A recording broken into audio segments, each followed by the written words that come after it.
అందరికి కూడా నమస్కారం అండి. ఈరోజు బర్త్డే జరుపుకుంటున్న కోవెలమూడి రవీంద్ర అన్నయ్యకి బర్త్డే శుభాకాంక్షలు తెలియజేస్తూ మా వారి చిన్ననాటి క్లాస్మేట్ అన్నయ్య. నేను ఎందరో మీద రాశాను, ఒక కుటుంబ సభ్యులతో సమానం అన్నయ్య.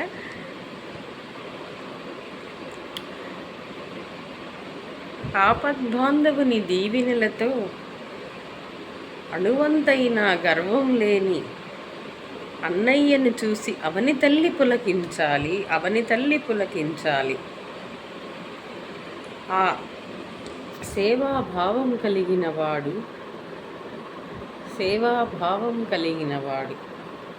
ఎంత ఎదిగినా ఒదిగి ఉంటాడు. రమ్యమైన భావాలు కలిగినవాడు రవణయ్య. భావితరాలకు బాసటగా నిలిచేటివాడు. బాపూజీ ఆశయాలకు అడుగులు వేసేటివాడు. చంద్రన్న చల్లని పాలన ప్రజలకు అందించాలని రాత్రనక పగలనక ఎండనక వాననక శ్రమించిన శ్రమజీవి అన్న. అన్నను చూసి ఆ అందాల రాముడు చక్కని జాబిల్లి చల్లగా ఉండాలి అంటూ నిండు నూరేళ్లు ఇలానే పుట్టినరోజు జరుపుకోవాలని దీవించవచ్చెను ఆ నందమూరి.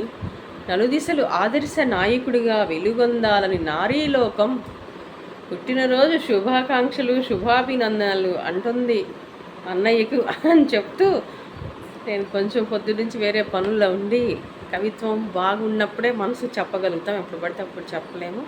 నిండు నూరేళ్లు అన్నయ్య పుట్టినరోజు జరుపుకోవాలని మనస్ఫూర్తిగా ఆ దైవాలను ఏడుకుంటున్న మీ మాధవి, మీ కవయిత్రి, గుంటూరు.